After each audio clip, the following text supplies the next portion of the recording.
la sorcellerie inconsciente. La sorcellerie consciente, c'est quand la personne voit l'action, voit les démons agir dans la vie de l'autre. Il voit la malédiction en train d'agir dans la vie de l'autre. Comme on dit, il sort en vampire en quelque sorte. Et il y a la sorcellerie inconsciente. Tu es en train de penser du mal de l'autre, mais tu ne sais pas que quelque chose va se produire dans la vie de cette personne-là. Tu ne vois pas quelque chose. Tu sais un jour, ah oui, il a vu ça. Oui, tu se prenais pour ceci. Tu te réjouis maintenant du mal qui est arrivé à l'autre, mais tu ne sais pas que c'est à cause de toi que le mal arrive. Tout homme est soit dans la sorcellerie consciente, soit dans la sorcellerie inconsciente. Avec l'indication, sorcellerie consciente active, sorcellerie consciente passive, sorcellerie inconsciente active, sorcellerie inconsciente passive. Chacun se trouve toujours parmi ces 4 schémas-là. Maintenant, nous devons sortir de ce schéma-là. Pour rentrer dans le 5e schéma qui est celui de Jésus-Christ. Donc quand on dit que l'autre là est sorcier, l'autre là est sorcier. Mais toi aussi tu es sorcier, toi qui traites l'autre de sorcier. Parce que par tes comportements, quand tu tiens l'autre prisonnier dans ton corps, en réalité tu exerces la sorcellerie. Au moins la sorcellerie inconsciente est passive. Mais les démons, eux, ils savent ce qu'ils font. Est-ce que vous comprenez? Donc, c'est pourquoi vous savez, libère les gens de ton cœur. Et n'accepte que quelqu'un rentre prisonnier dans ton cœur. N'accepte plus ça. Tu dois veiller à ça. Continue la lecture. Et que l'on rompt toute espèce de joug. Donc, tu ne dois plus lier, établir des liens avec quelqu'un d'autre dans le monde des ténèbres. Du fait des démons, du fait de tes mauvaises pensées.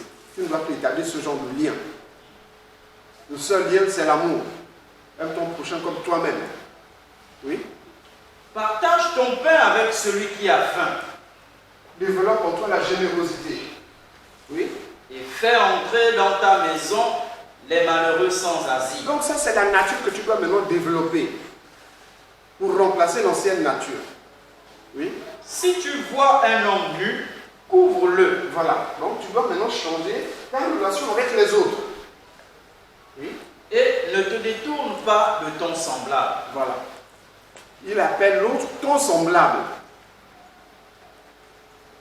Il appelle l'autre ton semblable. Tu vois cette personne qui marche déshabillée. Mais dis-toi, ça c'est le tuer. Tu l'as déjà condamné. Tu l'as jugé, tu l'as condamné. Mais le Seigneur dit que ce que tu sais de tuer, tu l'as, c'est ton semblable. Pourquoi? Parce que Jésus-Christ est mort pour lui. Il ne s'est pas encore révélé à lui parce que ce n'est pas encore son moment. Mais intercède justement pour que ce moment-là soit hâté pour que la personne la sorte de la captivité. À ce moment, il devient, moi j'étais comme ça, moi je ne veux pas. Il serait bien que cette personne-là soit maintenant comme moi actuellement, parce que je connais Jésus-Christ. Tu en fais ton semblable. Tu étais semblable à lui dans le péché. Maintenant tu veux que la personne-là soit semblable à toi dans la grâce. Ce moment, c'est ton semblable. Oui? Verset 8. Non, laisse le verset 8. Donc vous comprenez, on avait été édifié sur ce passage-là, mais le Seigneur nous a dit toujours un petit quelque chose de plus. Donc il y a une nature que nous devons développer de manière active et accélérée pendant la période de jeûne. Que nous devons développer. Lis à partir du verset 10. Au verset 10.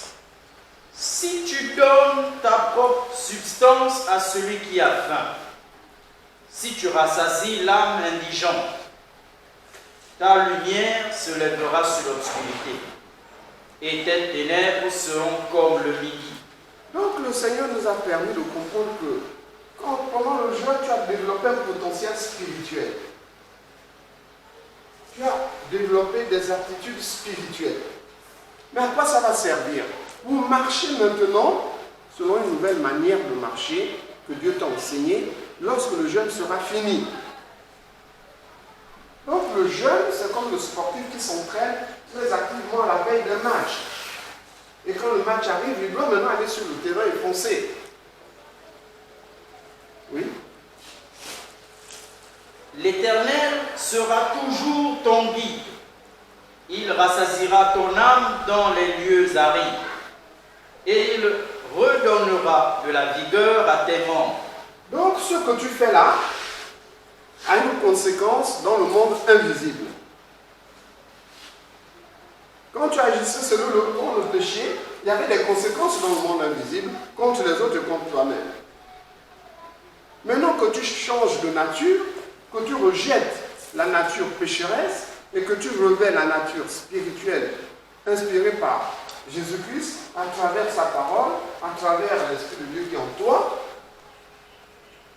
le Seigneur dit, de même que ton péché avait un effet néfaste pour toi et pour les autres, de même, la renonciation au péché engendre dans ta vie la grâce et la bénédiction.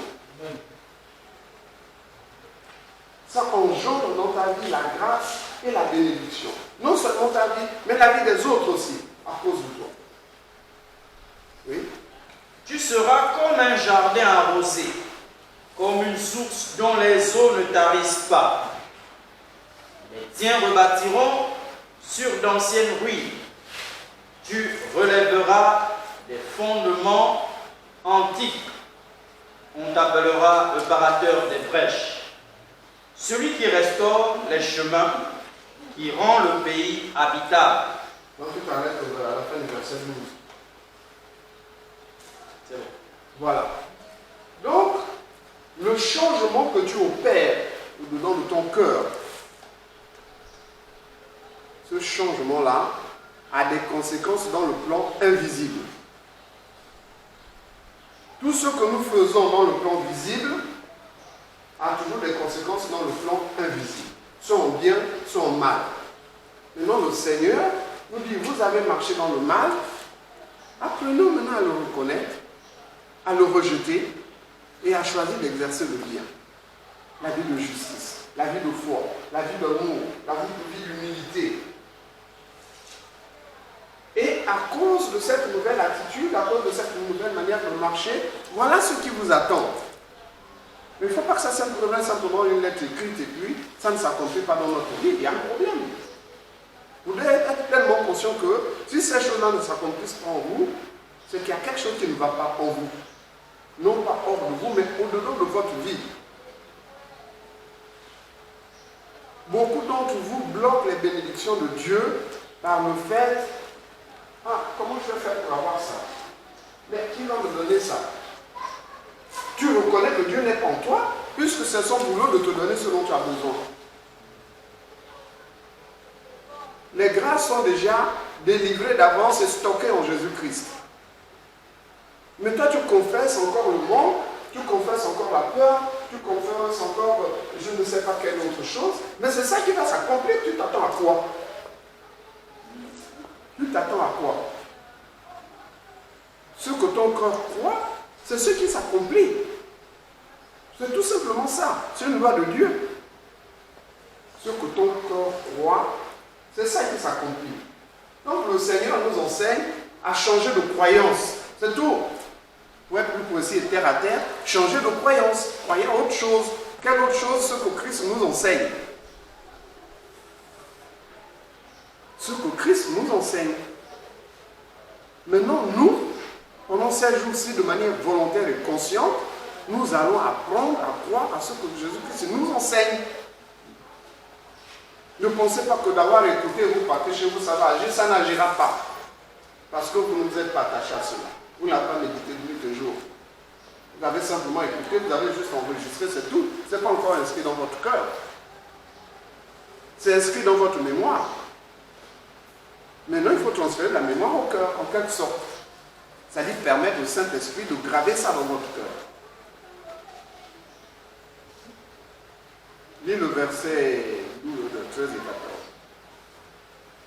Si tu retiens ton pied pendant le sabbat, pour ne pas faire ta volonté en mon saint jour, si tu fais du sabbat tes délices. Donc si tu vas encore plus loin, tu as reconnu le mal, tu l'as combattu, tu t'attaches maintenant au bien. Il y a une déferlante de bénédiction. Maintenant, si tu affectionnes la relation avec Dieu, tu la mets au-dessus de tout. C'est-à-dire Dieu vient maintenant au-devant de ta pensée. Tout ce que tu fais, tu l'accueilles toujours par la foi et la confiance en Jésus-Christ.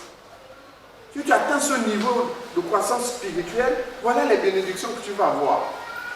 Oui, continue. Si tu fais du sabbat tes délices pour sanctifier l'Éternel en le glorifiant. Voilà.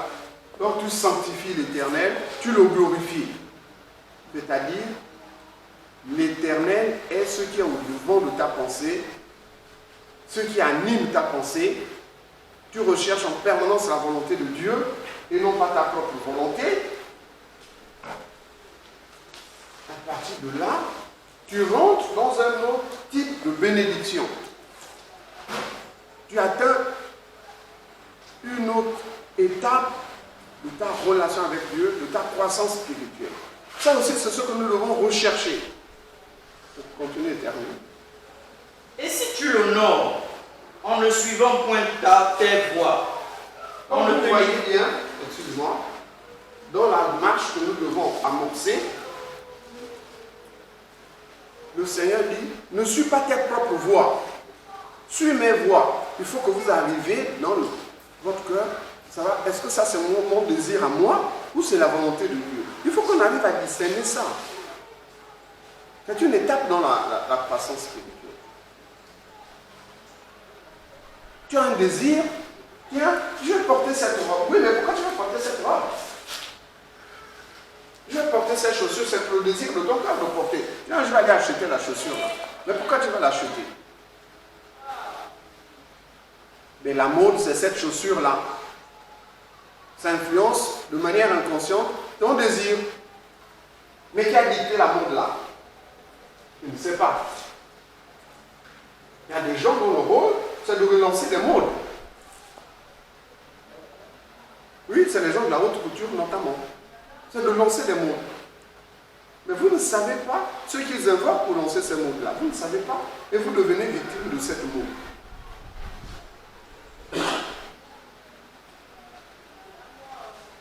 Même dans le tâtonnement, Seigneur, si c'est ta volonté, j'achèterai cette chaussure. Mais je viendrai l'acheter demain. Mais tu ne l'achètes pas aujourd'hui. Tu pars. Pourtant, l'argent est là. Tu dis non, je l'achèterai demain. Je n'achète pas aujourd'hui. Et demain, quand tu reviens, la chaussure est partie. Ah, Seigneur, donc ce n'était pas. Cela ne venait pas de moi. Le Seigneur t'a débarrassé de ça, d'un péché. Mais quand le cœur se met maintenant à chauffer, je vais aller prendre ça, non, il ne faut pas que ça finisse. Bon. Quand tu mets le feu à ton cœur pour un objet qui va périr. Est-ce que vous comprenez?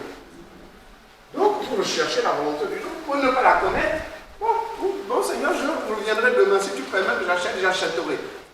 Non, tu reviens cette jour-là, tu achètes. Le Seigneur a permis que tu achètes. Est-ce que vous comprenez? Donc, c'est ce genre de choses. Quelqu'un vient te demander quelque chose. Sauf si c'est un bien-aimé dont tu connais la situation, c'est différent. Mais c'est quelqu'un qui n'a pas la crainte de Dieu. Peut-être qu'il te demande